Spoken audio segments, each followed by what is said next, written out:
समय में नीतीश कुमार जी को सोनिया जी का मार्गदर्शन लेकर के अविलंब निर्णय लेना चाहिए और आगे बढ़ना चाहिए और देश को दिशा देना चाहिए। क्या हिम्मत मॉडल बनने की? इस कंट्री में बीजेपी और आरएसएस के बगैर चिट्ठी भी इधर सुधर कर सकती है। जिसके पास ईडी, जिसके पास सीबीआई, जिसके पास मरवाने की बड़ी ताकत, सरकार तोड़ने की ताकत। असम में भी बंगाल का सीआईडी गया, पहले ही वहां असम पुलिस बैठी हुई थी।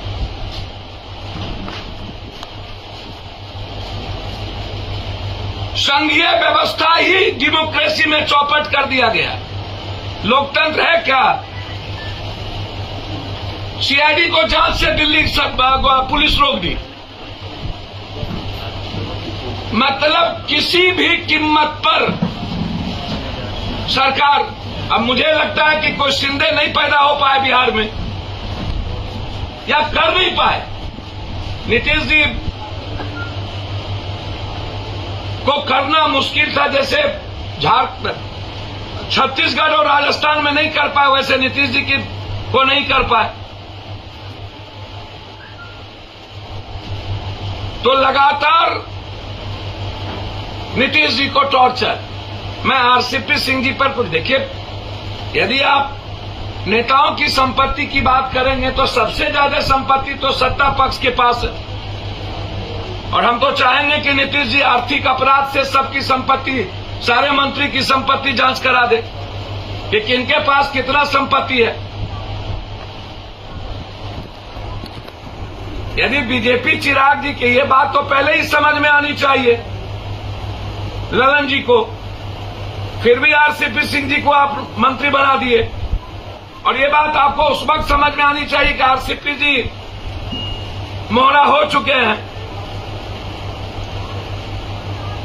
भैया, आरसीपी सिंह जी लगातार ओएसडी थे, अब वो कह रहे हैं कि इनको सीएम चलाने नहीं आता। 4 घंटा ये भुज्जा खाते हैं, 3 घंटा सोते हैं, 11 बजे आते हैं। अब ओएसडी पीएस भी ज्ञान देने लगे। कितना भी खराब हो जाए नीतीश जी, पर्सनल लेवल पर नीतीश जी के ईमानदारी पर चैलेंज नहीं की जा सकती। ईमानदारी बीजेपी के खिलाफ लड़ रही है इस कंट्री में, आम आदमी की आवाज बनी हुई है।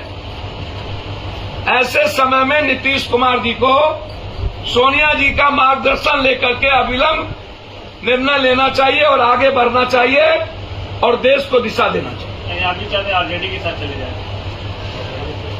भैया, राजनीति में आरजेडी का फलना साथ जाना मतलब क्या है? लालू यादव जी लगातार बीजेपी की सरकार जाए, नीतीश जी की आइडियोलॉजी बीजेपी की आइडियोलॉजी तो नहीं हो सकती ना। वो सेकुलरिज्म से कभी कंप्रोमाइज नहीं किए। याद करिए आप, चौबे जी और गिरिराज सिंह के खिलाफ उन्होंने कार्रवाई की। भागलपुर में चौबे जी के बेटा के खिलाफ कार्रवाई किया, अरेस्टिंग हुई। कब समझौता किया नीतीश कुमार आज तक? मैं नहीं मानता। एक बात अलग है कि राजनीति में ना हम फंसाते हैं ना बचाते हैं, ये बातें तो अब हो नहीं सकती।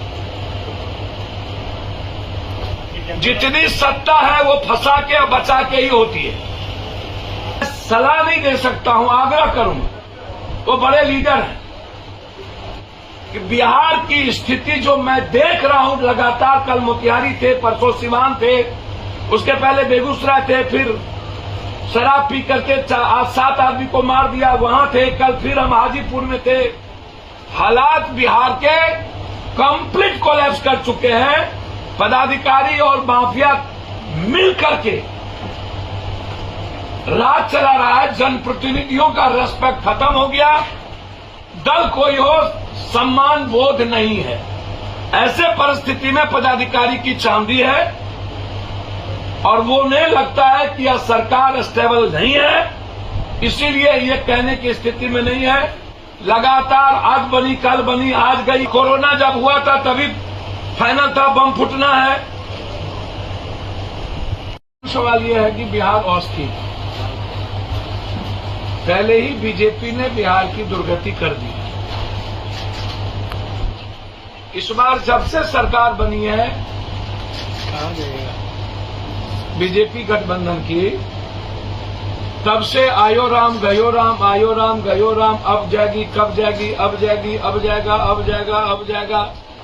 डिप्लोमेसी हो गई, यहां आ गया वहां चला गया, मतलब कंप्लीट रूप से वैसे ही पूरा बिहार अस्थिर है।